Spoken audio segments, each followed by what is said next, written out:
Ah, ici encore, je ne peux pas éviter de faire un petit détour par l'histoire, non plus mon histoire personnelle, mais celle de saint Thomas, quelques éléments de sa vie avant de son entrée dans l'ordre.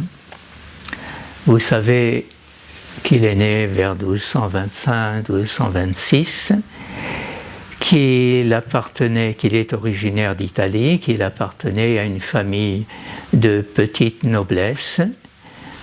Il est né à Rocca Secca, un lieu qui est à distance à peu près égale entre Rome et Naples. Et c'est tout voisin de l'abbaye du Mont Cassin, l'abbaye bénédictine du Mont Cassin. Et il y a ici une particularité qu'il faut connaître, une particularité géographique, c'est que les États de la famille d'Aquin étaient situés en partie sur les terres de l'empereur, en partie sur celles du pape. Et il y avait souvent la guerre entre les deux puissances. Je tiens à donner cette précision géographique parce qu'elle a eu des retentissements tout à fait imprévus. Au moment de la guerre, quelques années après la naissance de Thomas entre le pape et l'empereur, un des deux frères d'Aquin combattait pour l'empereur, l'autre combattait pour le pape. Et à la fin de la guerre, l'empereur ayant gagné, celui qui avait combattu pour le pape après avoir été d'abord sur le territoire de l'empereur, celui-là fut exécuté pour haute trahison. Ça avait marqué considérablement la famille et je crois, entre autres choses, je ne pourrais pas vous en parler, mais c'est un peu dommage, que Thomas a trouvé là les éléments de sa réflexion théologique sur le rapport entre temporel et spirituel, sur le rapport entre l'Église et l'État. Il est le seul à son époque à tenir cette position. Bonaventure ou même Albert le Grand, son maître d'un côté, Albert Bonaventure de l'autre, n'étaient jamais arrivés à faire cette distinction en toute clarté. Bon, Thomas, alors lui, je viens de vous le dire, est né en 1225-26, c'était le plus jeune des 4 fils. Et comme c'était la coutume à l'époque pour ne pas partager les terres de l'héritage, on l'envoya très tôt, à l'âge de 5-6 ans, à l'école claustrale du Mont Cassin, l'abbaye voisine. Et il est clair, le père avait fait à ce moment-là une grosse donation à l'abbaye, il était clair qu'on voyait en lui le prochain abbé. Mais au moment de la guerre, justement, les parents ont pris soin de mettre le jeune garçon en lieu sûr et on l'a envoyé à Naples en 1231 pour y faire des études supérieures. Il était déjà très calé à l'époque et on voit très bien les lectures qu'il a fait pendant qu'il était à l'abbaye, en particulier Saint Grégoire le Grand, n'est-ce pas? Alors,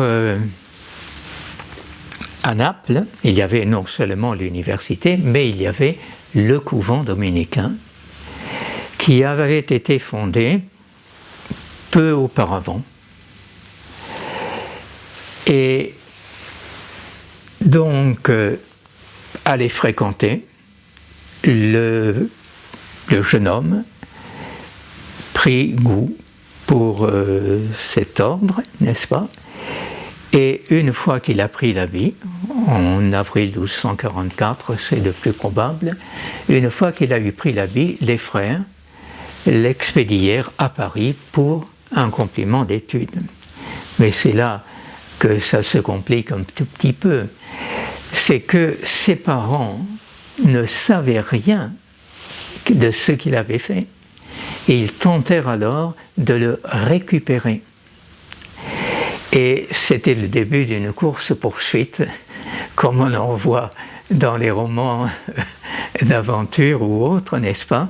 Sa mère et 2 de ses frères se sont mis à sa poursuite et on le rattrapa un peu après Rome, près d'Orvieto, si ma mémoire est bonne, et on le captura avec quelques violences parce qu'il paraît qu'il s'était défendu et son habit en avait même été déchiré dans la bagarre, n'est-ce pas? Alors on le ramena au château familial et là il demeura séquestré pendant 18 mois. Malgré l'insistance de ses frères, de ses sœurs, de toute la famille, il tint bon.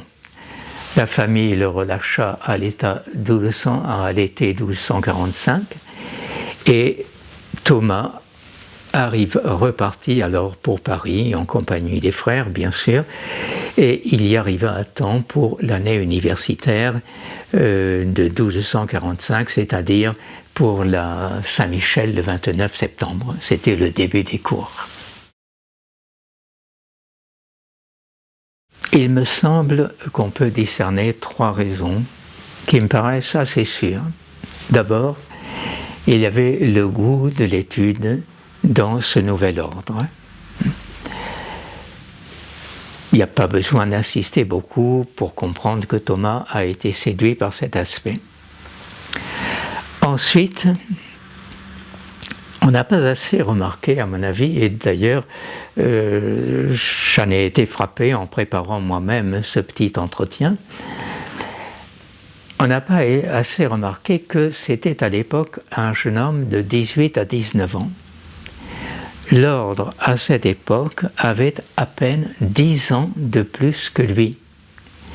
Et il arrivait donc avec tout l'enthousiasme de sa jeunesse. Pas seulement l'homme, mais le couvent lui-même. Et le couvent de Naples avait été fondé en 1231. C'était pratiquement juste avant l'arrivée de Thomas, à l'époque où il était arrivé au Cassin. Et Jourdain de Saxe, le successeur de Saint Dominique, le premier successeur, je veux dire, avait prêché à l'université devant les étudiants, c'était en 1236, et Jourdain avait laissé la réputation de quelqu'un qui écrémait toute la jeunesse la plus douée pour l'ordre dominicain. Donc l'ordre était doté d'une auréole de nouveauté qui était bien faite justement pour attirer un jeune qui était en rébellion contre ses parents. Et enfin, 3e raison, cette famille famille religieuse s'entend, menait une vie plus austère que celle de bien d'autres ordres qui l'avaient précédé. Songez-y, la pauvreté mendiante des franciscains et des dominicains établis en pleine ville était proprement stupéfiante dans le contexte de la vie religieuse traditionnellement rurale de toutes les familles bénédictines. Et Thomas, justement, se révélera plus tard comme étant un défenseur acharné de ce style de vie qu'il avait choisi. Choisi contre sa famille, choisi pour répondre à sa propre aspiration, choisi aussi en contrepoint de bien d'autres possibilités qui lui étaient offertes.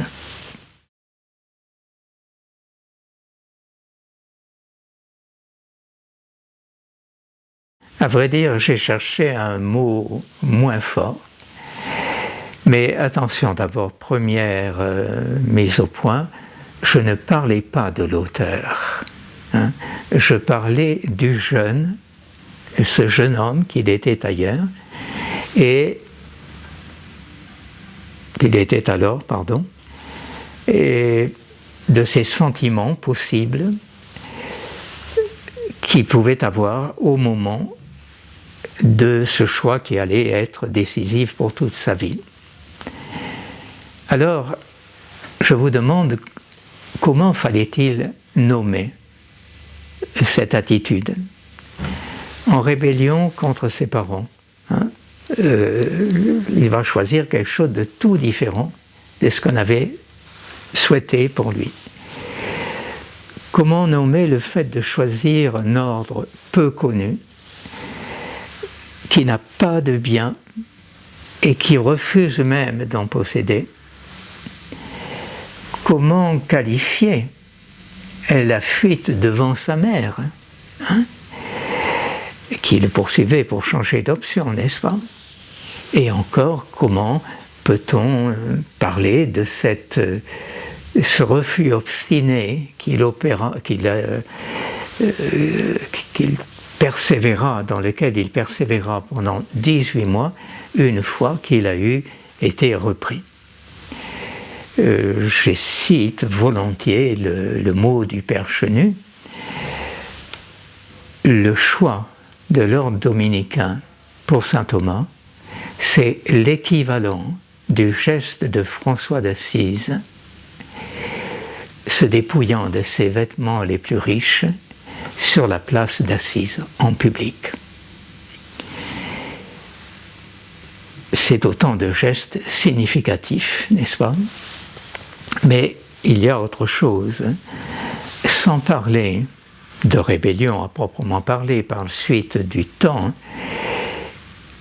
on perçoit chez Thomas un refus obstiné, continu, constant d'accepter les honneurs ecclésiastiques. Il a refusé plusieurs fois d'être évêque, et la veille de sa mort encore, pour ainsi dire, dans les toutes dernières semaines, il repoussait avec vivacité l'idée du cardinalat qu'on lui proposait. Quant à son option pour la pauvreté mendiante, il a non seulement vécu, mais passionnément défendu dans ses écrits sur la vie religieuse. Je ne sais pas si vous connaissez ces ouvrages qu'il a écrits en défense des ordres mendiants, parce que là, franciscains et dominicains combattaient côte à côte la défense contre les maîtres séculiers de l'université de Paris, qui voyaient sans plaisir excessif arriver ces nouvelles façons de vivre. Vous savez, les maîtres séculiers de Paris à l'époque, c'était des princes de l'Église. Il y en avait à peine une douzaine pour toute la chrétienté. C'est avec l'arrivée des ordres mendiants que les choses allaient changer. Et princes de l'Église, ils se conduisaient comme tels, ils accumulaient les prébendes. Certains étaient chanoines 2 ou 3 fois, ou alors curés de paroisse.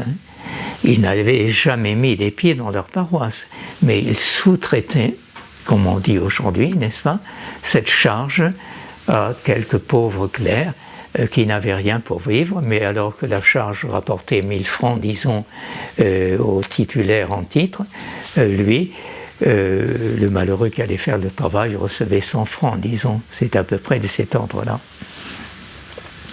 Et donc, la venue des nouveaux ordres